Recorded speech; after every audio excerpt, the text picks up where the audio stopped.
కేటీఆర్ పైన చాలా ఆరోపణలు చేసిండ్రు. నాగర్ కర్నూలు ఇష్యూలో కేటీఆర్ హస్తం ఉన్నది. కేటీఆర్ వల్లనే ఆ పాప చచ్చిపోయిందని చెప్పేసి మీరు కొన్ని ఆరోపణలు చేసిండ్రు. ఉన్నాయా మీ దగ్గర ఏమైనా ఆధారాలు ఉన్నాయి? ఎట్లా ఆరోపణలు కాదు, వాస్తవాలు మాట్లాడినా. మీరు ఆరోపణలు కాదు, వాస్తవాలను నేను మాట్లాడినా. ఎందుకంటే నాగర్ కర్నూలు డిస్టిక్ కుమ్మెర విలేజ్లో జాతర నడుస్తున్నది. అది మల్లన్న జాతర. ఆ జాతర నడుస్తున్నప్పుడు ప్రతి ఏటా అంటే ప్రతి సంవత్సరం అక్కడ జాతర నడుస్తుంది. దానికి భక్తులు ఉంటారు, దానికి ఒక కమిటీ ఉంటుంది. ఆ జాతరకు ఎస్సీలు వస్తారు, ఎస్టీలు వస్తారు, అణగారిన కులాలు వస్తారు, అన్ని కులాలు కూడా ఉంటాయి. అంటే దాదాపు 100% ప్రజలు ఎస్సీలు, ఎస్టీలు, అణగారిన కులాలకు సంబంధించిన వాళ్ళే వస్తారు. ఎందుకు నేను చెప్తున్నట్టే ఇదంతా అప్పర్ కాస్టులు చాలా తక్కువ అడిగి రావడం. వీళ్ళందరూ అప్పటికి కీర్తి అలియస్ మౌనిక అండ్ వాళ్ళ అత్త చంద్రకళ, వాళ్ళ ఆడిబిడ్డ, ఇల్లు ముగ్గురు కలిసి చిన్న పాపను ఎత్తుకొని పోయారు పైకి పోయే వరకు అక్కడ భక్తులందరూ, ఎవరో కాదు మీరు అనేది, భక్తులందరూ మేమందరం లైన్లో ఉన్నాము, మీరు కూడా లైన్లో రండి అని అంటే, నా బిడ్డ 2 నెలల బిడ్డ, జర మొక్కుకున్న జర ముందుకు వెళ్ళవుతుంది, లేదమ్మా అందరం కూడా మొక్కడానికి వచ్చినాము, మీరు వెనక రండి అని భక్తులు మాట్లాడిన మాట ఇది. భక్తులు మాట్లాడితే ఓపికలక ఏం చేసిందంటే, ఆ యొక్క చంద్రకళ అమ్మ, తర్వాత కీర్తి అలియస్ మౌనిక, గణేష్ భార్య, ఆ తర్వాత వాళ్ళ ఆడిబిడ్డ, వాళ్ళు ముగ్గురు కలిసి కిందికి వచ్చేసారు. ఇక్కడ లేట్ అయ్యేటట్టు ఉన్నదని చెప్పి కిందికి వచ్చారు. కిందికి వచ్చిన తర్వాత అప్పటికి గణేష్ వాళ్ళ భర్త, ఏది కీర్తి అలియస్ మౌనిక భర్త, ఆ గణేష్ అన్నట్టు అయినా తాగి ఉన్నాడు కింద. తాగి ఉండి ఏం జరిగింది అంటే, మమ్మల్ని దేవుని దర్శనానికి లోపల దాకా ఇంకా లేట్ అవుతుంది, పోనీయలేదు, లైన్లో ఉండు అని ఏదో వాళ్ళకి చెప్పాడు. చెప్పిన తర్వాత వాళ్ళ సంగతి ఏదో నేను చూసుకుంటా అని చెప్పి ఎవరు గణేష్ అనంటైనా పైకి వెళ్ళిపోయాడు ఆ దేవుని దగ్గర. అప్పుడు తాగి ఉన్నాడు, అక్కడ దేవుని దగ్గరికి వెళ్ళిపోయాడు. పైనకి వెళ్ళిపోయే వరకు భక్తులు అందరూ అక్కడనే ఉన్నారు. అప్పటికే మెసేజ్లు పెట్టుకుంటే వాట్సాప్లలో అక్కడ వీళ్ళ వ్యక్తిగత వ్యవహారం అది, ఏది సర్పంచ్కి వీళ్ళకు పడకపోవడం, అక్కడ ఉన్నటువంటి కమిటీ మెంబర్లలో కొంతమందికి గణేష్కి పడకపోవడంతో వాళ్ళ మీద వాట్సాప్ మెసేజ్లు జర బూతులతో వేరే భాషలో అది పెట్టేసిండు. ఏది వాట్సాప్ పెట్టే వరకు అది అందరికీ మెసేజ్ పోయే వరకు ఏంది వీడికి ఇట్లా పెడుతున్నాడు అని చెప్పి వాళ్ళు చూసుకున్నారు. అక్కడికి పోయి ఎందుకు మా వాళ్ళని ఎందుకు లోపలికి పంపలేదంటే, అరే లైన్లో ఉండి రావాలని చెప్పిన లైన్ ఎక్కడిది బీన్ ఎక్కడిదని అక్కడ కొంచెం గొడవ జరిగింది. గొడవలో కొబ్బరికాయ తీసుకొని అక్కడ ఉన్నటువంటి భక్తుడిని ఫస్ట్ గణేష్ కొట్టిండు, నా తల మీద కొట్టిండు. ఇది వాస్తవం. తల మీద కొట్టడంతో ఆయనకు రక్తం వెళ్ళింది భక్తుడికి. గణేష్ అన్నట్టయినా కొబ్బరికాయ తీసుకుపోయి తల మీద కొట్టడంతో ఆయనకు రక్తం వెళ్ళింది. రక్తం వెళ్తే అదే కొబ్బరికాయ రూమ్ ఉంటుంది అక్కడ, అదే దేవుని దగ్గర అక్కడ కొబ్బరికాయల రూమ్ ఉంటుంది. అదే రూమ్లకు ఆ రక్తం వెళ్ళాక నేను తీసుకొని పోయినారు, గణేష్ని తీసుకొని పోయినారు. ఇది ఉన్న వాస్తవం, అది వీడియోలు ఉన్నాయి, మీకు వాస్తవాలు వీడియోలు కూడా పంపిస్తారు. ఇది అసలు విషయం. అక్కడ రక్తం వెళ్ళింది, ఆ భక్తుని కొట్టగానే వాళ్ళందరూ తిరుగుబాటు చేసిండ్రు, వీడిని గణేష్ని తీసుకుపోయినారు, రూమ్లకు నెట్టేసిండ్రు, ఈయనను కూడా 4 దెబ్బలు కొట్టిండ్రు. అది వాస్తవం. ఈయన కొట్టిన తర్వాత వాళ్ళు కొట్టేసిండ్రు. ఈయన అప్పటికి తాగి ఉన్నాడు, తాగి దేవుని దగ్గరికి వస్తావా అని వాళ్ళ ప్రశ్న.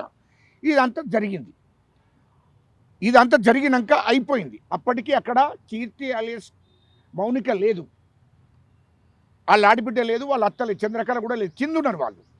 ఇదంతా గొడవ జరిగింది. ఇది ఎప్పుడు జరిగింది?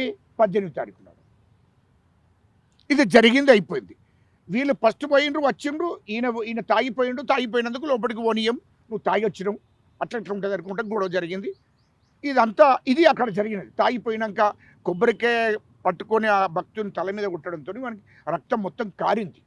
ఆ కారణంతో అదే కోపంగా వాళ్ళందరూ భక్తులందరూ లేచి ఆ రూములకు నెట్టేసిర్రు, కొబ్బరికాయలు ఉన్న రూములకు నెట్టేసి ఆడ తగలాట జరిగింది. వీడిని వాళ్ళు కొట్టిండ్రు, ఈయన కొట్టినందుకు వాళ్ళు కూడా ఈయనను కొట్టిండ్రు, అయిపోయింది. అక్కడ జరిగింది, బయటకు వచ్చేసాడు. ఇది 18వ తారీఖు నాడు జరిగిన సంఘటన. ఇక పాప ఇది కేటీఆర్ కుట్ర. ఈ పాప కీర్తి అలియస్ మౌనిక అనే అమ్మాయి బిడ్డ ఎవరైతే ఉన్నారో ఆమె 2 నెలల నుంచి నెల రోజుల నుంచి ట్రీట్మెంట్ తీసుకున్నది. ఎక్కడ? నీలోఫర్ హాస్పిటల్లో. నీలోఫర్ హాస్పిటల్ నెల రోజుల నుంచి ట్రీట్మెంట్ తీసుకుంది. ఎందుకంటే ఆ పాప 7 నెలల పుట్టింది. ఆమెకు కీర్తి అలియస్ మౌనికకు 7 నెలల పుట్టింది. 7 నెలల్లో పుట్టింది కాబట్టి ఆమెకు అనారోగ్యంతో ఉన్నది. 2 నెలల పాప నెల రోజులు నీలోఫర్ హాస్పిటల్లో ఉన్నది. ఆ తర్వాత దేవుని దర్శనానికని మేము తీసుకొని పోయినారు. అప్పటికి అనారోగ్యంతో ఉన్నది. ఆమెకి శ్వాస కూడా సరిగ్గా వస్తలేదు. అయితే కిందికి వచ్చిన తర్వాత ఇది 18 తారీఖున జరిగిన తర్వాత 20 తారీఖు నాడు కేటీఆర్ ఫోన్ చేసి, అక్కడ టీఆర్ఎస్ కేటీఆర్ అనుచర వర్గం ఉన్నది కాబట్టి అక్కడ వాళ్ళు ఫోన్ చేసి ఏం జరిగింది అంటే గిట్ల జరిగిందంటే లేదు దాన్ని గిట్ల దింపాలని చెప్పి కేటీఆర్ సలహా మేరకు అక్కడ సీన్ అంతా చేంజ్ అయిపోయింది. అయితే ఏంటి, మౌనిక అలియస్ కీర్తికి ఫోన్ చేశాడు కేటీఆర్. ఎప్పుడో 18 తారీఖు జరిగిన తర్వాత 2 రోజుల తర్వాత ఫోన్ చేసి ఏం జరిగిందమ్మంటే ఇట్లా సంగతి, నా బిడ్డ ఇట్లా హాస్పిటల్లో ఉన్నది, ఇప్పటికీ అనారోగ్యంతో ఉంది సార్, నా బిడ్డకు మంచిగా లేదు అని అంటే అప్పుడు ఆమెకు సలహా ఇచ్చాడు. ఎవరికి ఇచ్చారు? చంద్రకళకు, ఆ యొక్క కీర్తి అలియస్ మౌనికకు, గణేష్కు సలహా ఇచ్చాడు. అరే ఎట్లా ఏం కాదు, తర్వాత బిడ్డను కనుక్కోవచ్చు, ఇంకా ఏజ్ ఉండనే ఉండే, ఏమున్నదరే హెల్త్ మంచిగా లేదు కదా, ఎట్లా ఆమె బతికే పరిస్థితి ఉండదు, సరే మీకు ఇప్పుడైతే మీరు కానివ్వండి, ఇక ప్రభుత్వాన్ని మనం బదనం చేయొచ్చు, ముఖ్యమంత్రి గారిని కూడా బదనం చేయొచ్చు, కాంగ్రెస్ ప్రభుత్వాన్ని బదనం చేయాలంటే ఒకటే ప్లాన్ అని చెప్పి ఆలోచన చేసి 20 లక్షల రూపాయలు ఆ రోజు పంపించాడు. ఎప్పుడో 21 తారీఖు నాడు ఎవరికి? కీర్తి అలియస్ మౌనికకు, గణేష్కు పంపించినాక వెంటనే ఆ పాపను వాళ్ళు టవాలా మూతి మీద వేసే వరకు ఆమె గిట్లానే వరకు ఆమె చనిపోయింది. ఎందుకంటే అప్పటికే అనారోగ్యంతో 7 నెలలు పుట్టిన బిడ్డ 1 రోజులు హాస్పిటల్లో ఉన్నది. ఆ మూతి కాడ అది టవాలేసి ఇట్లా వస్తగానే చనిపోయింది. ఇది వాస్తవం. 20 లక్షలు అక్కడ ముట్టినాయి. ఆ కార్యక్రమం వాళ్ళు చేసారు. ఇది కేటీఆర్ చేయించిన కార్యక్రమం. బిడ్డ పోయినా పర్లేదు, కానీ మనం ప్రభుత్వాన్ని, ఆయన కాంగ్రెస్ ప్రభుత్వాన్ని బదనాం చేయాలి, ముఖ్యమంత్రి గారిని బదనాం చేయాలనే ఆలోచనతో వాళ్ళకి ఆ ముచ్చటి ఇప్పడంతో ఆయనతో వాళ్ళు ఆ పని చేశారు. పోయినాక అది చనిపోయినాక అప్పుడు కేటీఆర్ ఏమి తెలవనట్టు ఎర్రనట్టు అక్కడికి పోయి ₹1,00,000 నగతిచ్చి 10 లక్షల రూపాయలు ఇల్లుకు సాయం చేస్తారు. నీకు అప్పుడే పోతుంది, వాళ్ళకి ఇల్లు లేనని నీకు ఎట్లా వెళ్తుంది? ఆమె పాపనేమో చనిపోయింది, నువ్వు సానుభూతి తెలపాలి. పాప నిజంగానే చనిపోతే నువ్వు సానుభూతి తెలపాలి. కానీ పాప గురించి మాట్లాడకుండా ₹1,00,000 ఇచ్చేసి నేను ఇల్లు కట్టిస్తా, 10 లక్షల రూపాయలు మీకు ఇస్తా అని చెప్పి మీడియా ముందట, అసలు వాళ్ళకి ఇల్లు లేదని తెలుసు, వాళ్ళ కుటుంబం గురించి నీకు ఎట్లా తెలుసు? నువ్వు ఎట్లా మాట్లాడతావు? నువ్వు అంటే ఇదంతా ముందు ప్లాన్ చేసేనే కదా. నువ్వు 20 లక్షలు పంపించింది కాక మళ్ళీ మీడియా ముందట, ప్రజల ముందట ఏం చెప్పినావు? నేను 10 లక్షల రూపాయలు ఇల్లు కట్టించుకోవడానికి, ఇల్లుకు నువ్వు చిన్న పాపకి ఏమి సంబంధం? ఎట్లా నువ్వు మాట్లాడుతావు? ఏ లాజిక్తో మాట్లాడుతావు? అంటే మొత్తం మొదలే ఈ విషయాలన్నీ మాట్లాడి వాళ్ళతోని డబ్బులు పంపించి మళ్ళీ 10 లక్షల రూపాయలు మీకు ఇల్లుకు నేను కట్టుకోవడానికి ఇస్తానని మీడియా ముందర ప్రకటించి ₹1,00,000 నగదు ఇచ్చి వచ్చాడు. అంతే. ఇంత కుట్రతంత్రం కేటీఆర్ మూలంగానే చిన్న పాప చనిపోయింది. ఇది వాస్తవం. ఒక ముచ్చట, మీరు ప్రభుత్వంలో ఉన్నారని చెప్పేసి ఇష్టం వచ్చినట్టుగా మాట్లాడితే ఇది సరైనటువంటి విధానం కాదు. అవును, మీరు ఏ రకంగా ఆరోపణలు చేస్తున్నారు? 100% సవాలు పెట్టి అక్కడ బహిరంగంగా కనబడతా ఉన్నారు. బహిరంగ ఏమి కేటీఆర్ ఎక్కడ చంపిన మీ వీడియోలు చూపించండి ఒక్కసారి. మీరు ఒక్కటి మీ మీడియాని డైరెక్ట్ నేను ప్రూఫ్తో సహా వాళ్ళ సొంత ఇంటి పక్క ఆడపిల్లలతోనే ప్రూఫ్ ఇప్పిస్తా. ఆ పిల్ల అనారోగ్యంతో ఉన్నది వాస్తవం. 100% అనారోగ్యంతో ఉంది. 100% నీలపర్ హాస్పిటల్ ఉంది, రికార్డు ఉంది. నీలపర్లో కూడా డాక్టర్ ఉన్నాయి. ఎస్పీ మొన్న ప్రెస్ మీట్ పెట్టి లోపల ఉన్నటువంటి గాయాలు బయట ఉన్నటువంటి గాయాలు ఏమి లేవని చెప్పేసి ఆయన చెప్పిండు. ఎవరికి? ఊపిరి ఆడకుండా కనుక చంపినట్టు, పాపకు లేవంటున్నా, ఊపిరి ఆడకుండా చంపినట్టు అయితే ఆ రిపోర్ట్ లో బయటపడుతుంది కదా. ఎస్పీనే చెప్పిన, ఇప్పుడు రిపోర్ట్ కూడా అబద్ధమేనా? ఎస్పీ ఇచ్చిన రిపోర్ట్ 100% కరెక్ట్. ఎస్పీ ఇచ్చి ఆమెకు దెబ్బలు నలగలేదు, చిన్న పాపకు దెబ్బలు నలగలేదు. చిన్న పాపకి ఎక్కడ కూడా తను అక్కడ ఆ డిస్టర్బెన్స్ కాడికే పోలేదు. గణేష్ వాళ్ళు నూకేసుకుంటూ కొట్టుకుంటుట్లా అసలు గణేష్ వీళ్ళు ముగ్గురు పోనే లేదు, వీళ్ళకి సంబంధమే లేదు అని చెప్పాడు. ఎవరు? ఎవరు చెప్పారు? ఎస్పీ గారు, డిఎస్పీ గారు చెప్పారు. ఎలాంటి గాయాలు లేవు, ఎలాంటి గాయాలు లేవు. చిన్న పాప, అప్పటికే శ్వాస సరిగా వస్తలేదు ఆమెకు, అప్పటికే ఆమెకు శ్వాస సరిగా వస్తలేదు. కాబట్టి వీళ్ళు చేసిన కార్యక్రమం ఎవరు? కేటీఆర్ ఇచ్చిన సలహా మేరకు వాళ్ళ ఇంటి కుటుంబం, అది కీర్తి అలియస్ మౌనిక గణేష్ చేసిన కార్యక్రమం. అది ఒకటి. ఆధారాలతో సహా ఉన్నాయి కాబట్టి చెప్తున్నా. ఇంకొకటి, చిన్న పాప కన్న బిడ్డ చనిపోయింది. ఎట్లా ఆమె ముఖ ఫీలింగ్ చూసి రాబోయే. ఇంకోటి మీకు తెలియదు, ఇంకోటి నేను వాస్తవాలు మాట్లాడుతున్నా. ఇక్కడ వాస్తవాలు మాట్లాడితే మీకు చాలా ఇబ్బంది అనిపిస్తుంది, వచ్చి నాకు సంబంధం లేదు. కీర్తి అలియస్ మౌనికకు ఇప్పటికే అంతకుముందే ముదిరాజు బాబుతో పెళ్ళయింది, మ్యారేజ్ అయింది. ఆమెకు కొడుకు, ఇంకో అయినట్టు ముస్లిం రఫీక్ అయినటువంటి పెళ్ళయింది. ముదిరాజు అయినటువంటి వదిలేసినాక మళ్ళీ సెకండ్ అతన్ని వేసుకున్నది. మనకు అవసరం లేదు, చెప్తున్నా. అతనికో కొడుకు.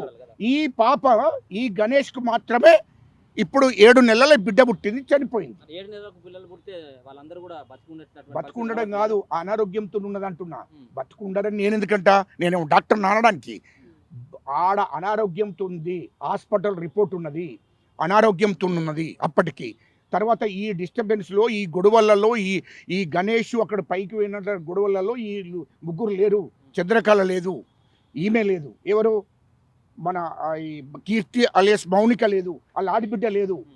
ఆ గొడవకు వీళ్ళకి సంబంధం లేదు. వీళ్ళకి కింద ఉన్నారు, ఇంటికి వెళ్ళిపోయారు. సార్ ఈడీలు వచ్చాయి సార్, చాలా ఈడీలు వచ్చాయి.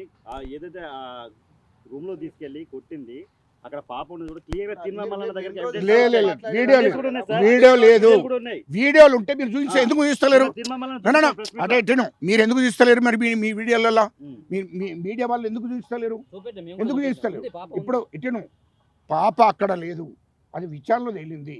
టోటల్ అందరూ కూడా, వాళ్ళే కాదు మేము కూడా విచారణ చేయించాము, 100% అక్కడ లేదు. అది వాస్తవం. ఇప్పుడు ఒక మాట మీరు అన్నారు, కాంగ్రెస్ పార్టీని బదనం చేసేందుకు అసలు ప్రభుత్వాన్ని ఎక్కడైనా అక్కడ ఉన్నటువంటి లోకల్ ఉన్నటువంటి ఎంపీనో లేకపోతే ముఖ్యమంత్రి ఎవరన్నా అక్కడ ఉన్నటువంటి రెడ్డిలు చేసినటువంటి ఒక దుర్మార్గమైనటువంటి పని అని చెప్పేసి అందరూ మాట్లాడింది తప్పించి ప్రభుత్వం కూడా ఎవరు కూడా మాట్లాడలేదు. మీ ప్రభుత్వం పైన మా ప్రభుత్వాన్ని బదనం చేయడం కేటీఆర్ కదా. ఆడ పోయి ప్రెస్ మీట్ పెట్టి మీడియా ముందట మాట్లాడింది కేటీఆర్ కదా. అందుకోసమే నేను చెప్తున్నా, ఇటును కేటీఆర్ సంఘటన వరంగల్లో కూడా గదే చేసిండు. ఒక మాఫియాని పెట్టి చంపించిండు. డబ్బు అహంకారం ఉంది రాష్ట్రంలో దోపిడీ చేసిన 3 లక్షల కోట్ల డబ్బు ఉన్నది, 30,000 ఎకరాల భూమి ఉన్నది. కాబట్టి ఇష్టం వచ్చినట్టు ఇయ్యలో కొడంగల్లో అక్కడ ఉన్నటువంటి ఆర్డీఓని కలెక్టర్ని చంపాలని చూసినాడు, చంపేయాలని చూసినాడు. చెప్పాడు తినండి, ఒకటి తినండి. ఇంకోటి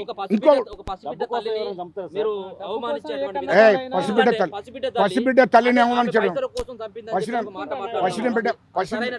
నేను పసిబిడ్డ తల్లిని అవమానిస్తాను. ఇటేను ఆమె చంపడం కాదు, ఆమె చంపింది అన్నది అది నిజాలు తేలుతాయి. నిజాలు తేలుతాయి, తొందరపడకండి. నిజాలు తేలుతాయి. ఇయ్యల్లో నేను అడుగుతా మీకు, అవునయ్యా కేటీఆర్కు ఇంత ప్రేమ ఎక్కడి నుండి పుట్టిందయ్యా? నేరెల్లో ఒక సాకలి బిడ్డను చంపినప్పుడు, ఒక దళిత బిడ్డలను చంపినప్పుడు, 5 బిడ్డలను లారీల కింద తొక్కి చంపితే అక్కడ ఉన్నటువంటి నేరెల్లో ఉన్నటువంటి ప్రజలందరూ ధర్నా చేసి రస్తారోక చేసి నిరసన తెలిపితే, మీరు రస్తారోకలు చేస్తారా, నిరసన తెలుపుతారా, ధర్నా చేస్తారని చెప్పి వాళ్ళందరినీ అరెస్ట్ చేసి మా బిడ్డలు చనిపోయినరు అయ్యా అని చెప్పి 2017లో నా బిడ్డలు చనిపోయినరు అని చెప్పి వాళ్ళ తల్లిదండ్రులు వాళ్ళ కుటుంబ సంబంధికులు అంతే వచ్చి ధర్నా చేసి రస్తారోకలు చేస్తే వాళ్ళందరిని అరెస్ట్ చేసి వాళ్ళకు పోలీసు వాళ్ళు 3rd డిగ్రీ ఉపయోగించి కేసులు పెట్టి జైలుకు పంపించారు. వీడు నీతిపరుడు అని చెప్తుండవా? సిరిసిల్ల కాన్స్టిట్యూన్సీలో ఏం చేసిండు? ఇవాళ ఆదిలాబాద్లో ఒక గిరిజన బిడ్డను చంపేస్తే పట్టించుకోలేదు. వరంగల్లో, కరీంనగర్లో, ఆదిలాబాదులో ఇంతమంది 100 మంది దళిత బిడ్డలను, గిరిజన బిడ్డలను, సాకలి మంగళలను, అడగాడిన కులాలను చంపెత్తే ఆనాడు నోరు మూసుకొని కూర్చున్నాడైందే. ఎందుకు చంపిందని అడిగిన వాళ్ళను కూడా వాళ్ళను మొత్తం పోలీసులు తీసుకుపోయి తొక్కి 3rd డిగ్రీ ఉపయోగించి జైలుకు పంపించిన చరిత్ర ఉందా కేటీఆర్కు? ఇయ్యలో నేనేదో పెద్ద నీతిపరుణ్ణి, నేనేమో మీకు ఇల్లు కట్టిస్తా, మీకు ఆయన శివరాజకీయాలు చేయాలని చూస్తాడు. కేటీఆర్ అనేటోడు శివరాజకీయాలు చేయాలని చూస్తున్నాడు. ఆ శివరాజకీయాలు చేయడం అనేది తగదు. ఎందుకంటే వాస్తవాలన్నిటి ఎప్పటికైనా బయటపడతాయి. మేము కూడా ఒప్పుకోము. అక్కడ వాస్తవాలు ఆల్రెడీ డిఎస్పీ, ఎస్పీ గారు, ఇంకా కొంతమంది మా వాళ్ళందరూ కూడా పోతే వాస్తవాలు చెప్పండి. వాస్తవాలు ఆయన చెప్పినప్పుడు ఎస్పీ ఎందుకు చెప్పలేదు? మీరు అన్నటువంటి మాట 20 లక్షలు ఇచ్చి కేటీఆర్ వాళ్ళ తల్లిదండ్రులకు చెప్పి పంపించిండు అన్నట్టు ఆయన ఐపీఎస్ ఆఫీసరు, ఆయన డ్యూటీ అయినా చేస్తాడు. ఆయనకన్నా ఎక్కువ మీరు డ్యూటీ చేసినా? నేను ఉద్యమాలు చేస్తున్నాను, పోరాటాలు చేస్తున్నాను, ఈ జాతర కోసం కొట్లాడినండి. నాకు తెలియదా అబ్బా, నాకు తెలియదా? అందుకోసమే కాంగ్రెస్ పార్టీకి జనరల్ సెక్రటరీ నేను కాంప్లైంట్ చేయను. ఎందుకు కాంప్లైంట్? ఇప్పుడు ఇచ్చిను వాళ్ళ మీద, వాళ్ళకి అక్కడ భక్తులకు వీళ్ళకు మధ్యలో జరిగిన గొడవ, అలాంటి రాజకీయాలు చేయదలుచుకోలేదు. కేటీఆర్ అక్కడికి పోయి వాళ్ళ మీద, మా ప్రభుత్వం మీద ఆరోపణ చేసిండు, మా ముఖ్యమంత్రిని బదనం చేయాలని కార్యక్రమం చేసిండు కాబట్టి నేను మాట్లాడుతున్నా తప్ప ఎవరు నేను ఇది కేటీఆర్ చేసిన కుట్రనే. కేటీఆర్ చేసిన కుట్ర 100% ఇది. రెండోది, ఆమె ఏం చేస్తాయా? ఏం చేస్తూ కాదు, ఆమె బీసీఈ, ఆమె పిచ్చకుంట్ల అంటే ఆ క్యాస్ట్కు సంబంధించిన ఆమె. తర్వాత ఆయన అది ఇది రజక. తర్వాత ఇప్పుడు అక్కడ ఎస్సీ ఎస్టీ అని మాట్లాడిండు. అంటే నేను అనేది ఏంటంటే ఉన్న వాస్తవాలు తెలుసుకొని మాట్లాడాలంటున్నా. సోదరులైనా ఎవరైనా ఉన్న వాస్తవాలు తెలుసుకొని మాట్లాడండి, నేను కాదనలేదు. అది వాస్తవాలు తెలుసుకొని మాట్లాడితే మంచిదే కదా.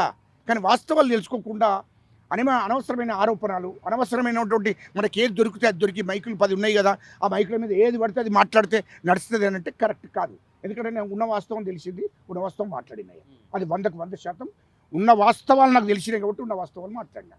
అక్కడ ఇంటి పక్కలను, ఇంటి ఎన్నుకోలను, అక్కడ ఉన్నటువంటి చుట్టుపక్కల ఉన్న అందరిని కూడా అడిగినాకనే ఈ విషయం మాట్లాడుతున్నా. ఇంకోటి కూడా గుర్తుపెట్టుకోండి, నేనేదో ఇక్కడికి వచ్చి నేను ఎందుకు మాట్లాడలేదు, నిన్న ప్రెస్ మీట్ ఎందుకు పెట్టాను? ఉన్న వాస్తవాలు తెలుసుకున్న తర్వాతనే వచ్చిన. పోలీస్ రిపోర్ట్ ఇచ్చింది నేను వినలే. వాస్తవాలు అక్కడ ఏం జరుగుతున్నాయి, వాస్తవాలు ఎందుకు దాడి జరిగింది, ఎవరు చేశారు, ఎందుకు జరిగింది, ఇది వాస్తవాలు తెలుసుకోవాలని పోయినాం. వాస్తవాలు తెలుసుకున్నాం. రెండవది, అవునా, ఇప్పుడు అక్కడ ఉన్నటువంటి అగ్రకులాలకు వత్తాసు పలుకుతున్నటువంటి గజల కాండం గారిని ఎట్లా అర్థం చేస్తారు? నేను అగ్రకులాల ఇదేను, నా పుట్టుకనే అగ్రకులాల మీద యుద్ధం. అది గుర్తుపెట్టుకో అనిల్ గారు, నా పుట్టుకనే అగ్రకులాల మీద యుద్ధం, నా పుట్టుకనే, అది గుర్తుపెట్టుకోండి. నేను దొరల మీద, భూస్వాముల మీద, అగ్రకులాల మీద యుద్ధం చేసి వచ్చినండి. నేను యుద్ధం చేసి వచ్చినండి. నేను ఎవరికి భయపడడం కాదు, నేను ఎవరికి కూడా భయపడినటువంటి పరిస్థితి. నేను ఎవరు సీఎం గారు, మేము అందరం ఉన్నాం కదా. సీఎం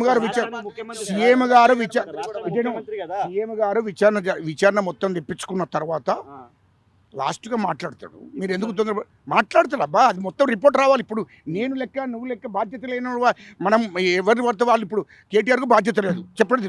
ఇక్కడ పోయిన వాళ్ళకి ఎవరికి బాధ్యత లేదు. బాధ్యతగా ఉన్నటువంటి వ్యక్తి అయినా ఈ రాష్ట్రానికి ముఖ్యమంత్రి, ఈ రాష్ట్రానికి తండ్రి అంటాడు. కాబట్టి అన్ని విషయాలు తెలుసుకున్న తర్వాతనే పూర్తిగా రిపోర్ట్ వచ్చినాక ఆ రిపోర్ట్ బట్టి మాట్లాడతారు. రెడ్డిల అహంకారానికి ఆ 2 నెలల పసికందు బలైపోయిందని చెప్పి అందరూ మాట్లాడుతున్నారు. మరి మీరు ఎందుకు వెనకేసుకుంటారు? ఒకటి గుర్తుపెట్టుకోండి, ఇప్పుడు సోదరా, రెడ్డిలు దాడి చేసిండ్రా చెయ్యలేదా, నీ దగ్గర ప్రూఫ్ లేదు, వీడియోలు లేవు, ఫోన్లో కూడా ఎవరు తీయలేదు, వీడియోలు యూట్యూబ్లో రాలేదు, టీవీలలో రాలేదు. ఓన్లీ ఏంటంటే అక్కడ చెప్పిన వాళ్ళు దాడి చేసిండ్రు అని అంటే మీడియా వాళ్ళు అంటున్నారు, తప్పేం లేదు. ఎవరు అక్కడికి పోయిన వాళ్ళు రెడ్లు దాడి చేసిండ్రు. ఉన్న వాస్తవాలు కూడా కావాలి. నేను ఎందుకంటే రెడ్లు దాడి చేస్తే చట్టపరమైన చర్య తీసుకుంటారు. రెడ్లు అయితేంది, దొర అయితేంది, ఇంకెవడైతే తోపుగాడు ఎవడైతేంది, కానీ అది వాస్తవాలు తెలుసుకోవాలి కదా మనం. తప్పు చేయనప్పుడు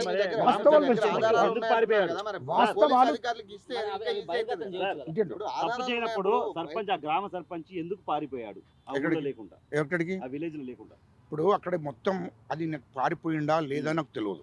ఒకటి గుర్తుపెట్టుకోండి, పూర్తిగా వాస్తవాలు తెలుసుకున్నాం. వాస్తవాలు తెలుసుకున్న తర్వాత ఇప్పుడు ఎందుకంటే ఆ డిస్టర్బెన్స్, ఆ మల్లన్న జాతర జరిగేది సర్పంచ్, అక్కడ ఉన్న కమిటీ మెంబర్లు అందరు పోయి జాతర చేస్తారు. ఇది వాస్తవం, అందరు పోయి జాతర చేస్తారు. ఆ జాతరలో వీళ్ళందరూ ఉన్నట్టున్నారు. వీళ్ళందరూ సంఘాలందరూ పోయిండ్రు కదా, వీళ్ళందరూ రెడ్లు దాడి చేసిన అనేది కేసులు పెట్టిండ్రు. దాని తర్వాత అక్కడ ఏం జరిగిందని నిజాలు అక్కడ పోలీస్ డిపార్ట్మెంట్ ఉంది. ఒకవేళ కనుక పోలీస్ డిపార్ట్మెంట్ చివరికి తేల్చేది మీరు అబద్ధం అని చెప్పేసి తేల్స్తే మీరు దేనికైనా సిద్ధమేనా? మీరు మీరు మీరు కేవలం ఆరోపణలు కాదు ఆధారాలు ఉన్నాయని కూడా మాట్లాడతారు. 100% ఎప్పుడు ఆధారాలు మీరు ఆధారాలు బయట పెట్టాలి. ఇటండి కేటీఆర్ మాట్లాడింది జరిగినాక తెల్లారి ఓలాడికి 3 రోజుల తర్వాత వేయండు. 3 రోజుల తర్వాత వేయండు. జరిగినాక వెంటనే ఓ దళితురాలకు అనగారిన కులాలకు నష్టం జరిగింది. అది ఎవరి మీద వేయండు? ముఖ్యమంత్రి మీద, రాష్ట్ర ప్రభుత్వం మీద బదనాం చేయడం కోసం పోయిండు. వాళ్ళ మీద ప్రేమ కొద్ది పోయింది కాదు. వాళ్ళ మీద ప్రేమ కొద్ది పోయి వాస్తవాలు తెలుసుకోవాలని పోయినోడు కాదు.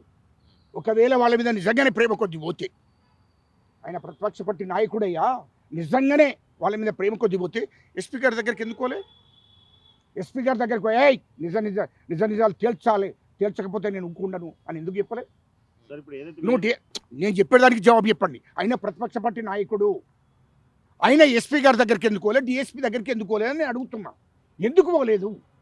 ఆడ పోయి రాజకీయాలు చేసి వాళ్ళ ముందర కూర్చోండి ఆ ఆరోపణలు చేసి మా ప్రభుత్వాన్ని బదనం చేయడానికి, మా ముఖ్యమంత్రి గారిని బదనం చేయడానికి ప్రయత్నం చేసింది తప్ప, నువ్వు నిజంగానే వాళ్ళ మీద ప్రేమ ఉన్నది అని అనుకుంటే నువ్వు విచారణ ఎందుకు కోరలే? నువ్వు కమిటీ వేయమని ఎందుకు అడగలేదు? నువ్వు ఎస్పీ గారి దగ్గరికి ఎందుకు పోలేదు? నువ్వు ప్రతిపక్ష పార్టీ నాయకుడివే కదా, నువ్వు పోవాలి కదా, ఎందుకు పోలేదని అడుగుతున్నా. అందుకోసమే వాస్తవాలు తెలుసుకొని మాట్లాడితే బాగుంటుంది. నేను ఇంకోటి కూడా గుర్తుపెట్టుకోండి, నేను ఇది మాట్లాడాను. నేను నా జీవిత కాలం అంతా కూడా భూస్వాముల మీద, దొరల మీద, అగ్రకురాల మీదని యుద్ధం చేసేస్తుండి, పోరాటం చేసేస్తుండి, వాళ్ళ మీద తిరుగుబాటు చేసేస్తుండి, వాళ్ళ మీద తుపాకీ పట్టినండి, అన్ని రకాలుగా చేసొచ్చినండి. నేను ఆ విధంగా కాదు, నేను అన్ని విషయాలు తెలుసుకున్నాక నేను మాట్లాడుతాను. అన్ని విషయాలు అంటే నేను వాస్తవం మాట్లాడితే కరెక్ట్గా అనిపిస్తుంది నీకు, కానీ వాస్తవాలే తెలిసినే నేను మాట్లాడతాను. ఇప్పుడు ఏదైతే ఖమ్మం ఇష్యూను దగ్గర 1000 కుటుంబాలు అక్కడ ఎలాంటి నోటీస్ ఇవ్వకుండా ఇళ్లను కూల్చివేసి రోడ్ల మీద పడేశారు. అలాగే ఫుడ్ లేని పరిస్థితి ఎలా చూస్తుంది? దీని వెనక తుమ్మల నాగేశ్వరరావు ఉన్నాడని. తుమ్మల నాగేశ్వరరావు ఒకటి గుర్తుపెట్టుకోండి, ఖమ్మం ల్యాండ్ అనేది, ఖమ్మం భూమి అనేది వాస్తవానికి ఖమ్మంలో ఆ భూదాం భూమి, అది గతంలో ఒక భూస్వామి భూదాం భూమి ప్రభుత్వానికి ఇచ్చాడు. ఏమని? నిరుపేదలకు పంచండి, ఇది నిరుపేదలకు పంచండి అంటే అప్పుడు నిరుపేదలకు ఇవ్వడం జరిగింది. ఉమ్మడి రాష్ట్రంలో నిరుపేదలకు ఇవ్వడం జరిగింది ఆ ల్యాండ్. ఆ భూమి అంతా నిరుపేదలకు 60 గజాలు 100 గజాలు ఇట్లా ఇవ్వడం జరిగింది. అది అప్పుడు ఇచ్చినటువంటి భూమికి ఏంటంటే ఇచ్చిండ్రు, కానీ దానికి కాగితాలు సర్టిఫికెట్స్ వాళ్ళకి ఇవ్వలేదు, పోయింది. భూదాం భూమి ఉమ్మడి రాష్ట్రంలో జరిగిన సంఘటన అది, ఇప్పుడు కొత్తగా జరిగింది కాదు. అది ఒక భూస్వామి ఆ భూదాం ట్రస్ట్ కింద వాళ్ళకి ఇచ్చాడు. వాళ్ళకి ఇస్తే ఇది నిరుపేదలకు ఇవ్వండి, భూమి లేనటువంటి వాళ్ళకు, గుడిసెలు లేనటువంటి వాళ్ళకి ఇచ్చేయండి అంటే ఆ నిరుపేదలకు ఇచ్చినటువంటి భూమి 2014లో కేసీఆర్ ముఖ్యమంత్రి అయినాక, కేటీఆర్ మంత్రి అయినాక, పువ్వాల అజయ్ కుమార్ అని మంత్రి అయిన తర్వాత ఆయన అనుచర వర్గం, అక్కడ ఇబ్బందుల అనుచర వర్గం అందరూ కూడా 2015-16లో వాళ్ళ దగ్గరికి వెళ్ళి మీకు కాగితాలు ఉన్నాయా?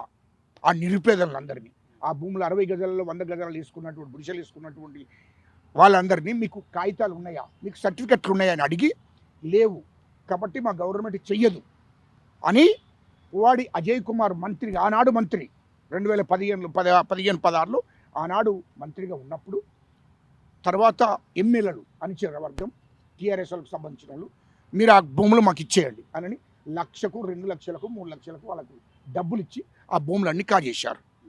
మొత్తం 62 ఎకరాల భూమి మొత్తం వాళ్ళు తీసుకొని రియల్ ఎస్టేట్ చేశారు. అక్కడ రియల్ ఎస్టేట్ చేసి కోట్ల రూపాయలు వచ్చినాయి వాళ్ళకు. ఎవరికే? ఆ టీఆర్ఎస్ పువ్వాడి అజయ్ కుమార్ అనుచర వర్గానికి, ఆ ఎమ్మెల్యేల అనుచరులకు. ఆ విధంగా వాళ్ళు కుమ్ముక్కై మొత్తం ఆ భూములన్నీ అమ్మేశారు. మళ్ళీ రియల్ ఎస్టేట్ చేస్తే వాళ్ళకు కోట్ల రూపాయలు వచ్చినాయి. వాళ్ళకు దాదాపు 250 కోట్ల విలువైన భూమి అప్పుడు 100 కోట్ల దాకా వచ్చినాయి వాళ్ళకు. అది ఆ భూమి ఎవరో వాళ్ళకి ఇచ్చిన తర్వాత అప్పుడు వాళ్ళ రాజ్యం, కేసీఆర్ ముఖ్యమంత్రి, కేటీఆర్ మంత్రి, వాళ్ళ దృష్టికి వచ్చినా కూడా వాళ్ళు పట్టించుకోలేదు. అందరూ రియల్ ఎస్టేట్ కదా, ఆ భూములన్నీ 1 లక్ష 2 లక్షలు 3 లక్షలు పేదోళ్ళందరికీ ఇచ్చేసారు. వాళ్ళు టీఆర్ఎస్ వాళ్ళు కదా, అధికార పార్టీ భయపడ్డరు. ఆ పువ్వాడే అజయ్ కుమార్ మంత్రి, ఎమ్మెల్యేలు వాళ్ళ అనుచర వర్గం అంతా చేసింది. ఆ తర్వాత ఏమైంది? మా గవర్నమెంట్ వచ్చింది, వెంటనే విచారణ జరగాలని చేశారు. పేదవాళ్ళు కొంతమందే ఉన్నారు, కొనుక్కున్నోళ్ళు వాళ్ళు కూడా కొనుక్కున్నోళ్ళు పాపం వాళ్ళకి ఫ్రీకి ఇచ్చింది కాదు ఆ భూమి. సరే ఇప్పుడు ఎవరైతే ప్రభుత్వంలో మీ మంత్రులు ఉన్నారో పొంగులేటి కానీ తుమ్మల కానీ అప్పుడు కూడా గత బీఆర్ఎస్ ప్రభుత్వంలో ఉన్నారు కదా ఇల్లు. అవును, మరి ఇప్పుడు వీళ్ళకి కూడా ఉంది కదా బాధ్యత, వీళ్ళు కూడా దాంట్లో ఉంది కదా. అదే నేను అంటున్నా, అప్పుడు టీఆర్ఎస్ గవర్నమెంట్ ఉన్నప్పుడు జరిగింది. ఇప్పుడు శ్రీనివాసరెడ్డి గారు ఉన్నారా వాళ్ళు ఉన్నారా నాకు సంబంధం లేదు, కానీ అప్పుడు బీఆర్ఎస్ గవర్నమెంట్ అప్పుడు మంత్రి ఎవరు? తుమ్మల అప్పుడు కూడా మంత్రి. మంత్రి అప్పుడు కూడా ఆయన మంత్రే కదా, అప్పుడు ఈయన మంత్రి. కాబట్టి టీఆర్ఎస్ చేసిన కార్యక్రమం ఏది? టీఆర్ఎస్ చేసింది కాబట్టి అలాంటి వాళ్ళు మీకు కాంగ్రెస్ లో తీసుకున్నారు కదా. పెట్టాడు ఎవరిని? కాంగ్రెస్ వాళ్ళు కాంగ్రెస్ లో పుట్టలేదా మీకు తెలియదు? ఆయన టీడీపీలో పుట్టిన ఆయన, అది గుర్తుపెట్టి కాంగ్రెస్ లో కాదు అసలు తెలుగుదేశంలో పుట్టిన. ఆ చరిత్ర కానీ వాటిని కాపాడుకోవడానికి డైవర్ట్ చేస్తున్నారు. అప్పుడు ఆ విషయం కాదు.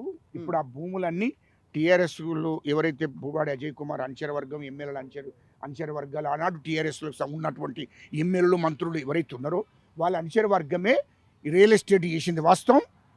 మళ్ళీ బయట వాళ్ళకి అమ్మేశారు. తర్వాత మా గవర్నమెంట్ వచ్చినాక వెంటనే కలెక్టర్ చెప్పి ఆర్డీఓకి చెప్పి విచారణ అయ్యిందంటే. గతంలో మీ ముఖ్యమంత్రి ప్రతిపక్షంలో ఉన్నప్పుడు ఒక మాట చెప్పిండు, ఒకవేళ కనుక పేదల ఇల్లు కట్టుకున్నట్టయితే రెగ్యులరైజ్ చేయొచ్చు కదా, వాళ్ళని కూడా కొడితే ఏమొస్తుందని చెప్పేసి కొంత వీడియో సర్క్యులేట్ అవుతుంది. మరి అప్పుడు మీకు ఏమో పేదలు గుర్తొచ్చింది, ఇప్పుడు పేదల ఇప్పుడు కరెక్ట్ పాయింట్ అది మీరు అడిగింది కూడా వాస్తవమే. అయితే ఇప్పుడు మా ముఖ్యమంత్రి గారు ఆదేశాలు ఇచ్చాడు ఏమని, అప్పుడు రియల్ ఎస్టేట్ వేసి టీఆర్ఎస్ మంత్రి ఎమ్మెల్యేల అనుచర వర్గం అంతా రియల్ ఎస్టేట్ చేసిండ్రు, వేరే వాళ్ళకి అమ్మేసారు కదా. ఆ భూమి విచారణ చేసి నిరుపేదలందరికీ కూడా ఇందిరమ్మ ఇండ్లు కట్టి ఇచ్చేయాలి. అది మనం నిరుపేదలను కాదనొద్దు. సరే వాళ్ళు తెలిసి తెలియక కొనుక్కున్నారు కానీ టీఆర్ఎస్లు చేసిన దుర్మార్గ పనులు మనం ఇప్పుడు వీటిని కాదు, మనం ప్రజలను చూడాలి. పేద ప్రజలకు ఖచ్చితంగా ఇందిరమ్మ ఇండ్లు కట్టియాల్సిందే అని మంత్రి గారికి ఆదేశాలు ఇచ్చారు. మా శ్రీనివాసరెడ్డి గారు కూడా డైరెక్ట్ ప్రెస్ మీట్ పెట్టి చెప్పాడు, ఖచ్చితంగా నిరుపేదలందరికీ మళ్ళీ యథావిధిగా వాళ్ళకు ఇందిరమ్మ ఇండ్లు కట్టించి ఇవ్వడానికి సిద్ధంగా ఉంటారు. అదే ఖమ్మంలో అక్కడనే 30 ఎకరాలు ఎవరు చూసేసినట్టు ఇప్పుడు 32 ఎకరాలు చూపిస్తారు అక్కడ. ఎక్కడ అది విచారణ జరుగుతుందబ్బా. మొత్తం 62. అవును, అది ఇప్పుడు బినామీ పేర్ల మీద ఏవి ఉన్నాయో అన్నిటి మీద విచారణ జరుగుతుంది. గవర్నమెంట్ రిపోర్ట్ ఎత్తుడు కలెక్టర్.